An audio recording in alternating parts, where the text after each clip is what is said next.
Muy bien, vamos a dar la bienvenida a José Carlos Valer. Él es economista, a quien le agradezco porque respondió rápidamente al llamado y desde esa plataforma de Onda Digital Televisión, saliendo por canal 749 de Cable Más, quiero dar la bienvenida para hablar sobre un tema que es de vital importancia. La primera cuestión es, estando en pandemia, ha venido mucho más grave aún el problema porque, por ejemplo, estaba leyendo una nota reciente. El Fondo Monetario Internacional ha, entre comillas, anunciado que el Perú no va a crecer más. Nosotros veníamos de 2 dígitos y ahora nos vamos al 3 punto y pico. ¿Es posible hablar de un horizonte económico, por lo menos estable? Bueno, no crezcamos, pero por lo menos estable en las actuales circunstancias, tal como estamos.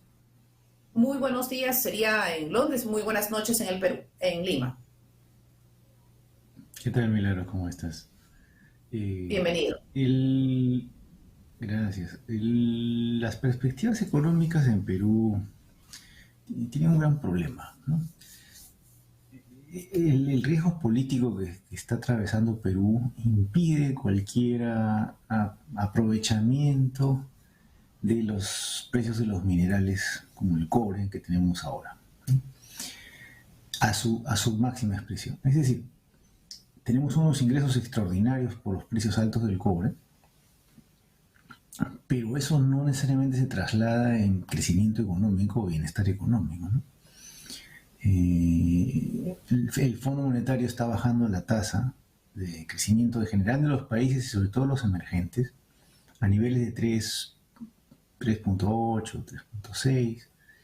Y lo que ha hecho el Perú en su última comunicación, en su marco económico multianual, es alinearlo al promedio de los bancos emergentes, ¿no? Entonces tiene que prometer algo. Entonces cuando las proyecciones son promesas, ¿no? Son buenos deseos. Eso no implica que eso va a trasladarse en alivio, ¿no? Menos en un entorno donde la familia promedio en Perú está sufriendo los costos de la inflación, ¿no? Es como, y esos costos de la inflación es el equivalente a que tú te despiertas después de un tiempo y te han bajado el sueldo, si estás en Lima, hasta en 8%. Y si estás en sitios como en Huaraz, te lo han bajado hasta 12% o 13% tu sueldo. Tu sueldo se achicó. E igual tienes que llevar pan para la casa. Tienes que pagar la gasolina, tienes que pagar el transporte, tienes que pagar los colegios, los útiles. Entonces, eso va a llevar a una confluencia de violencia social y conflictividad social más alta, ¿no?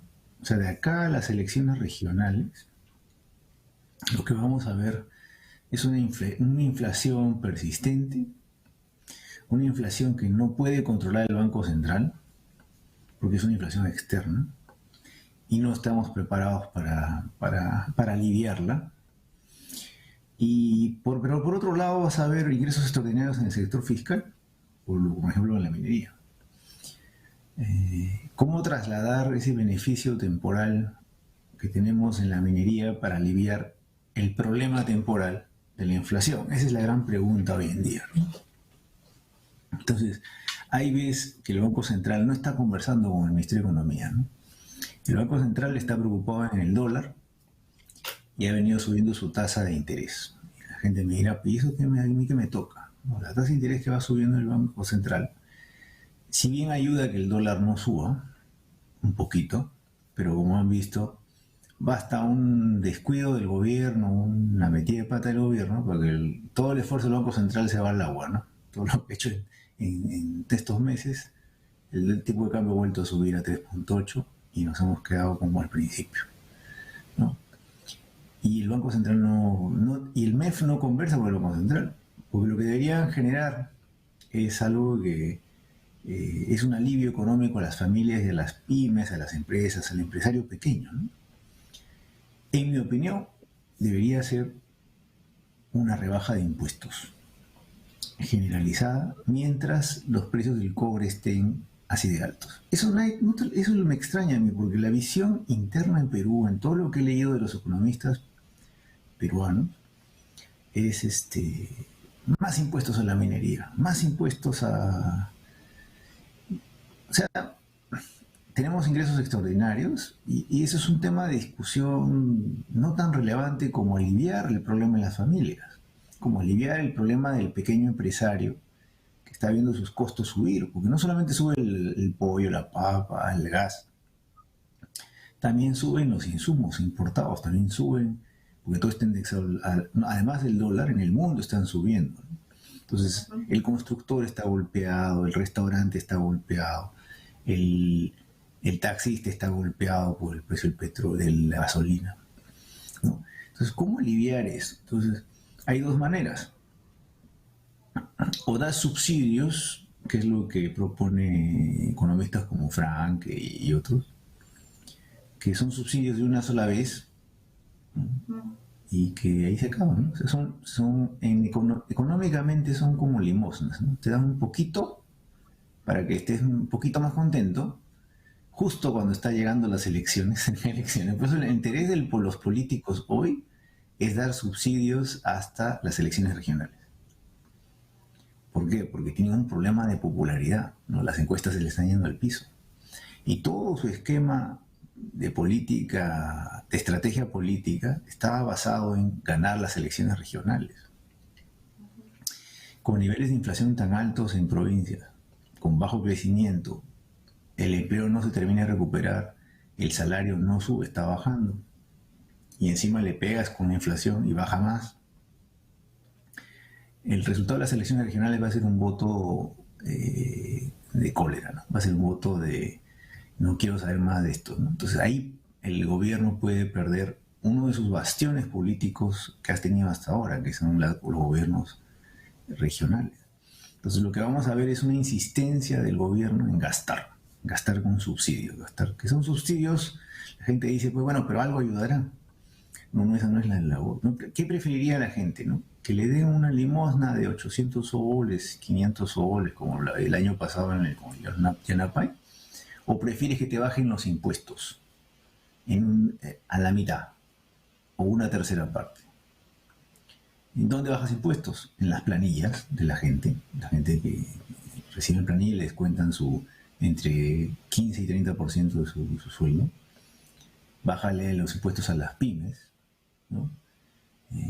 ¿Por qué? Porque eso estimula a que la gente consuma más, vaya más a restaurantes, salga a la calle, viaje un poquito más, algo de que lo que la pandemia nos dejó fuera y que hoy también no se reactiva por eso, porque la gente en un entorno de inflación, la gente lo que hace es ajusta su bolsillo, ajusta la canasta familiar, ¿no? Entonces yo soy partidario no de los subsidios, que son una arma política y además económicamente ineficiente, sino de rebajar los impuestos. Pero no rebajarlos por Correcto. 3 meses y solo... Sí, adelante. Perdón, no rebajar los impuestos por 3 meses, sino... No bajarlo por 3 meses y solamente a tres cositas, porque lo vuelves... Los impuestos no se bajan así no ayudan. Porque lo que ayuda al bajar impuestos no es tanto el precio de los productos, sino que el empresario pueda generar más campañas, que la persona consuma más. Cuando las personas en sus casas consumen más cosas y los empresarios hacen más planes, más proyectos, más campañas de escolares, la campaña de fiestas patrias, la campaña por los partidos del mundial. Cuando hacen eso, porque tienen menos impuestos, tienen un alivio en el costo, generan empleo. Y prefieres darle mejor a la gente empleo y salarios en vez de estar dando limosnas con los subsidios, ¿no? Estoy hablando de la gente promedio, sí. Perdón, yo recuerdo dos cosas. Antes de la pandemia se habló de la posibilidad de una rebaja en el impuesto general a las ventas. Y recuerdo Sí. que había muchos, bueno, no sé si todos, no creo, pero habían economistas que decían que esa medida no iba a dinamizar la economía o no la iba a poner a mayor velocidad, uno. Y número dos, me parece que ya después, en plena pandemia, igualmente, cuando ahora se ha hablado de la rebaja del impuesto general a las ventas a ciertos productos alimenticios, se dice que no va a haber mayor implicancia en la reducción de los precios. Uno dice, pero ¿cómo se explica eso? No, Por no, favor, ¿podríamos explicar luego, por favor, de una pausa con los anunciantes? claro.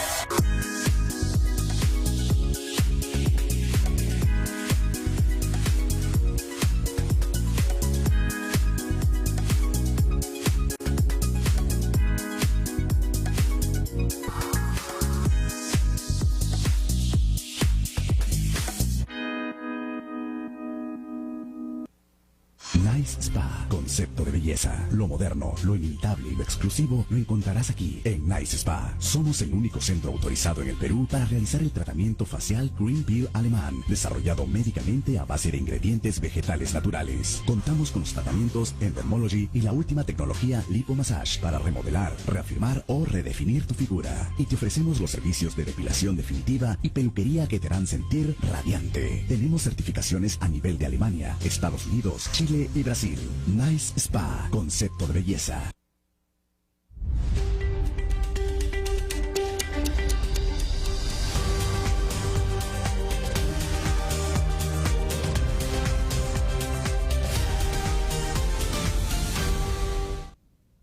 José Carlos Valer tiene un MBA en administración por la Universidad de Oxford, pero además ha trabajado en la empresa pública y en la empresa privada, ¿no es verdad?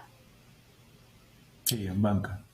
En banca. Perfecto. 22 años. Mejor, perfecto. Mejor que mejor para, con conocimiento, con experiencia, hablar sobre este tema económico. ¿Cómo hacemos? Y te agradezco que se pueda hablar para el gran público, que somos todos nosotros, ¿no? Porque no todos hemos ido a estudiar economía o administración, o hemos pasado por una banca privada, o hemos trabajado en COFIDE. ¿Cómo hacemos para que haya más dinero en el bolsillo para pagar las cuentas, para que los hijos tengan oportunidad de estudiar, para que nosotros mismos podamos seguir otra carrera, podamos viajar, podamos tener un estándar de vida más o menos acomodado y sobre todo sin sobresalto, porque es lo que queremos? Hoy día tengo, mañana también tengo que tener, no que hoy tengo y mañana quién sabe, ¿no? Los impuestos. Alguien habló en el pasado que no era tan bueno antes de la pandemia, y hoy que se dice que se va a dispensar del IGB a productos de primera necesidad, se dice que no va a haber mayor impacto en los precios.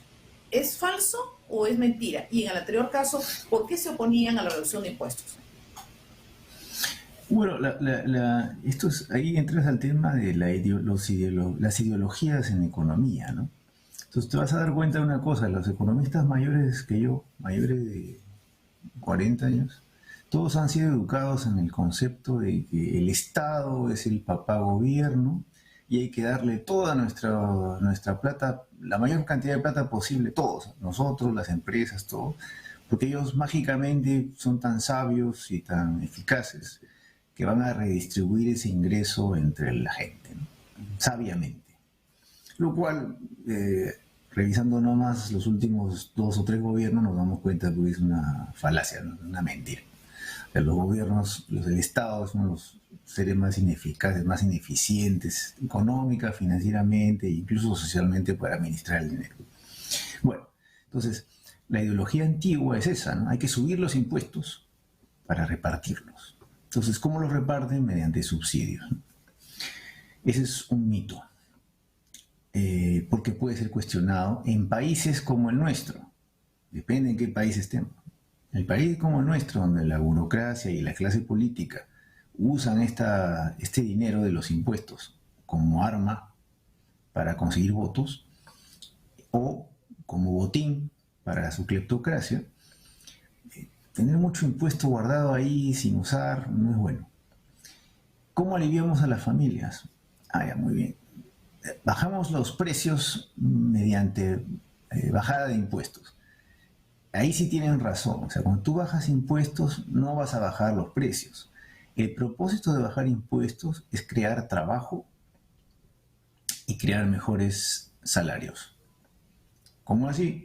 Baja los impuestos y la gente sale a consumir más pollo a la brasa, sale más a pasear, gasta en televisores, porque está pensando, ah, mira, tengo un alivio, pero de largo plazo, no es que 3 meses. 3 meses, como tú dices, la gente dice, no, 3 meses no, la inflación sigue, mejor esa plata me la ahorro, me la guardo, ¿no? Entonces, el tema es una bajada de impuestos mientras haya ingresos extraordinarios como el que tenemos ahorita, que es el del cobre. Entonces, para eso se sirven los impuestos, para estimular la inversión, para estimular el consumo, porque ese consumo genera a su vez el empleo de otra persona, ¿no? O le suben el salario, o le va mejor al empresario pyme, al microempresario, y puede hacer otra campaña más o contratar más gente para el siguiente mes. Ese es el propósito de bajar los impuestos. La alternativa antigua, ochentera, digamos, de los 70, es no, démosle esa plata a los pobres, que en realidad no le dan a los pobres, porque quieren dar un subsidio de Añapay a 14 millones de personas. No hay 14 millones de pobres en el Perú, no, solamente hay 1 millón. En extrema pobreza hay 1 millón de personas en extrema pobreza, que son las que deberían tener un tratamiento especial, porque son gente que por salud, por la edad, porque son niños o porque son muy ancianos, o no pueden buscar otro trabajo o capacitarse porque ya son muy mayores, o son niños pues no pueden trabajar. Esa gente requiere una atención especial. Quitando eso, ¿por qué esperar que el gobierno gaste 1.400 millones de soles en un bono de una sola vez, donde le vas a dar limosnas a 14 millones de personas? No es eficiente financieramente. ¿No es mejor, en vez de darles el pescado, darles los medios para que ellos puedan pescar y buscarse su mejor trabajo, mejor salario? Entonces esas dos ideas en economía siempre se andan enfrentadas, ¿no? ¿Y a cuál le conviene a la clase política? A los burócratas y a los políticos. Que el Estado siga engordándose y que el Estado regale las dádivas como si fuera un semidios preincaico, ¿no? Que va dando bienes a los que le son fieles y leales, ¿no?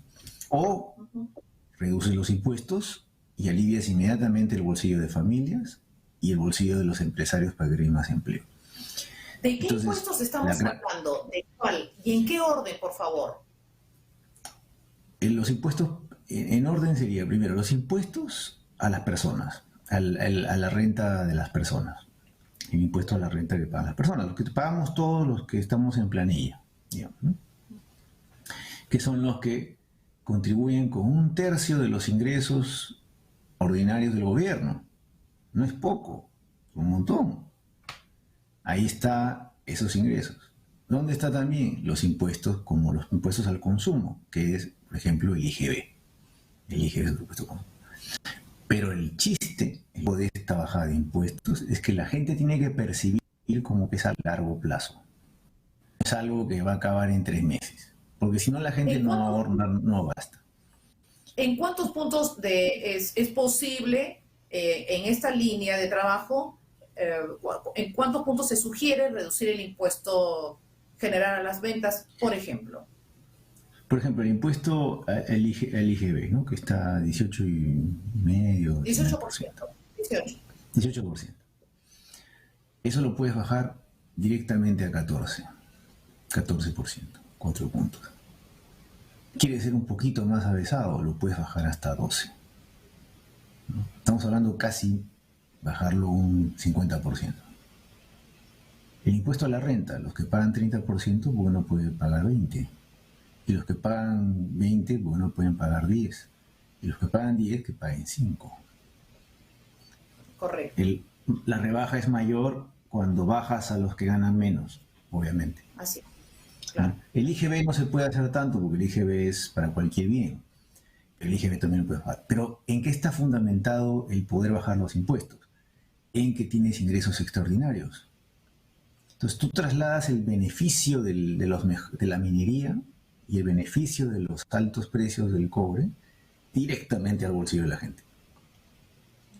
¿Por qué esta insistencia, este mito, de que tiene que estar al medio los políticos? Y los políticos tienen una sabiduría y un IQ financiero tan elevado que son más sabios que el resto de 24 millones de adultos en el Perú. No tiene sentido, ¿te das cuenta? Porque ya sabemos el tipo de gobierno que tenemos ahora, que no necesariamente es de los más ilustres ni los más claros en las últimas décadas, ¿no? Entonces, Así como en este momento es lo que... Perdón, así como estamos en este momento, ahora, en frío, ¿cómo vamos a terminar el año? Bueno, vamos a terminar, la inflación va a persistir por lo menos hasta fin de año, lo que va a ocasionar mayor conflictividad social. Dependiendo de la narrativa, quién maneje la narrativa en la calle, en los medios, pues llegar al famoso puede que se vayan todos, o la temida Asamblea Constituyente, ¿no? Uh-huh. Ese es el peligro. Es el peligro en los países con altos costos de inflación. Ya ha pasado en Sri Lanka, ¿no? Hace unos días, ¿no? La moneda se fue el diablo, se están declarando en default por las protestas sociales por los altos costos de inflación. Entonces no es que estamos inventando, ¿no? O sea, le tocas al bolsillo a la gente y la gente se enoja y sale a protestar. Pero cuando protesta, como obviamente, como tú dices, no todos saben de estas cosas, de detalles, de los numeritos de la economía, entonces van a buscar solución en el primero que les dé una solución. Entonces, si la narrativa política va por el lado de la Asamblea Constituyente, ¿qué es lo que pasó en Chile? Estarías encaminándote a varios años de conflicto, de riesgo político elevado, ¿no? Ahora, la inflación va a bajar después, debería bajar para el siguiente año, pero también va a bajar los ingresos del cobre, porque también bajan los precios del cobre. China se está desacelerando por el tema del COVID y que ellos están acostumbrados su solución es encerrar a la gente, ¿no? Entonces está bajando su crecimiento China. Por eso el Fondo Monetario también está bajando el crecimiento de los países emergentes, incluido Perú, China, etc. ¿Por qué? Y eso lo ves en el precio del cobre, que ya empieza a ajustarse, ya no sube tanto. Lo que vamos a esperar de acá a fin de año es conflictividad social, riesgo político constante, lo que no deja que el empresario invierta, lo que no deja que el empresario cree trabajo.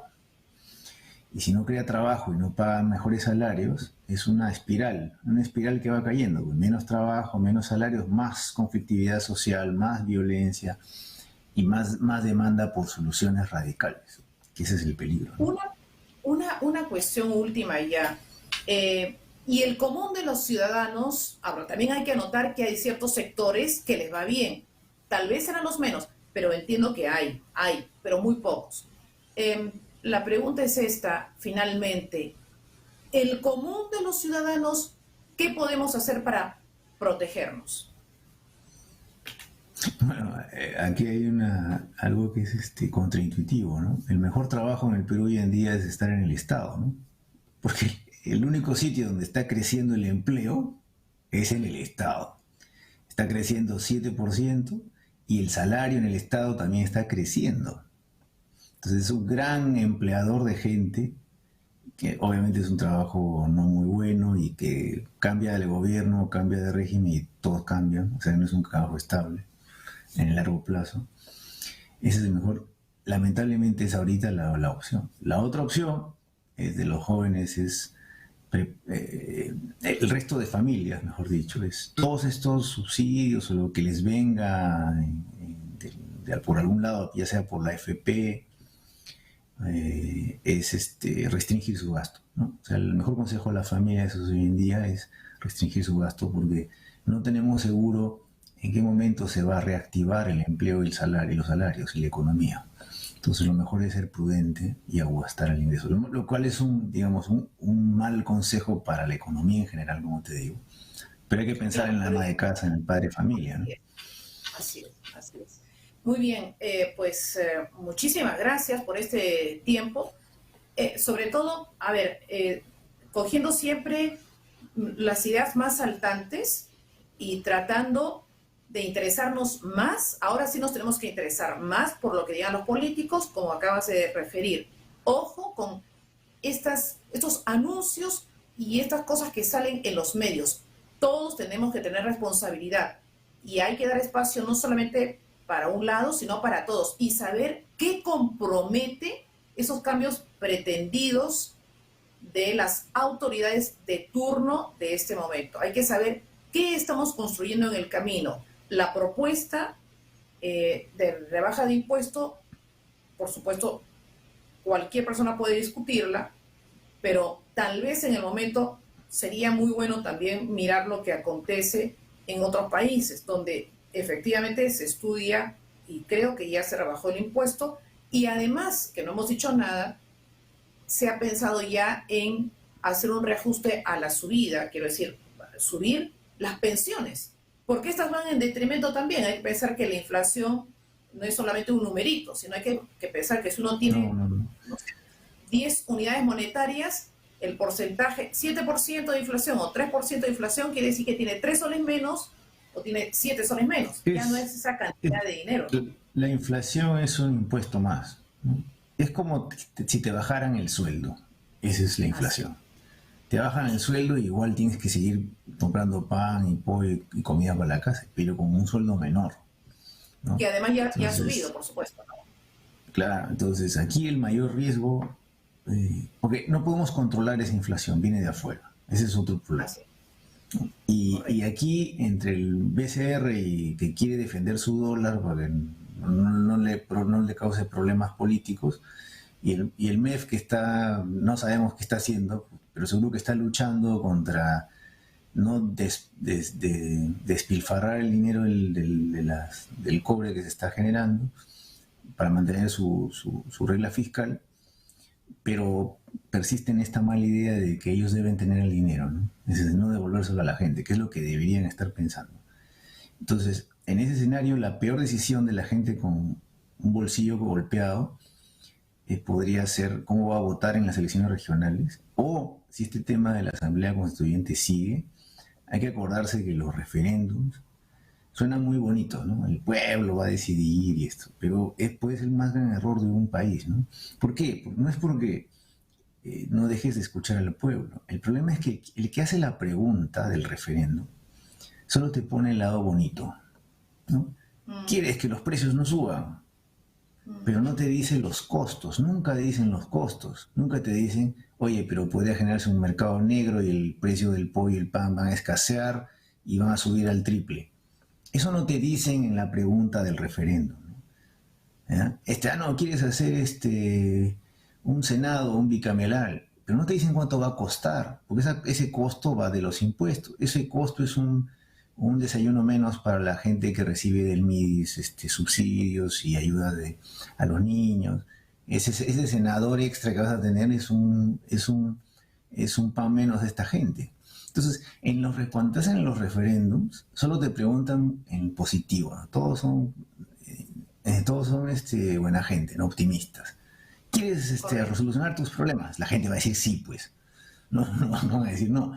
Pero si tú le dices, bueno, quieres solucionarlo de esta forma, pero lo que podría pasar serían estos costos, ahí la gente no votaría por un referéndum. Y eso no hacen las preguntas, ¿no? El referéndum y te dejo con esa idea para nuestros oyentes, la reflexión, ¿no?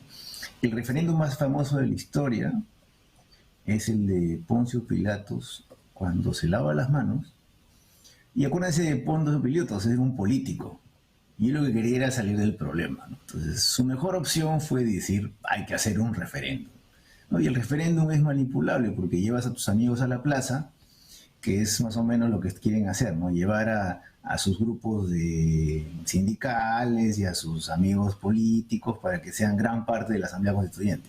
Entonces, es igual que el referéndum de Jesucristo, ¿no? Entonces, pones a tus amigos en la plaza para que griten lo que tú quieras y sacas lo que tú quieras. Mientras tanto, el político se lava las manos de las consecuencias, porque él se va a ir a su casa o va a disfrutar de las prebendas que tiene como burócrata, mientras el pueblo va a sufrir las consecuencias. Entonces, cuando acuérdense un político que hable del pueblo y referéndum es la voz de Dios, acuérdense del el más famoso referéndum de la historia, que es el que recordamos siempre en Semana Santa.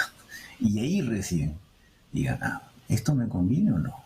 ¿Qué está diciendo Poncio Pilato? no es un emisario que está buscando el bien del pueblo, ¿no? Él quiere lavarse las manos. Bueno. Muy bien, pues muchas gracias por esta, esta alusión que grafica tu punto de vista en relación a lo que se nos viene y la situación económica tan inestable, porque es verdad, hay una inestabilidad generada por estos anuncios, estas solicitudes que hace el gobierno, algunos agentes del gobierno de turno. Muchas gracias por este tiempo dispensado, José Carlos Valer, desde Londres. A ti, Milagros. Hasta pronto. Bien, hemos estado con José Carlos Valer. La entrevista quedará alojada para que ustedes puedan escuchar punto por punto las propuestas y la situación, que no es cosa menor y es delicado a la luz de los hechos, pero que son interpretados por personas profesionales como José Carlos Valer, que tiene un MBA en la Universidad de Oxford.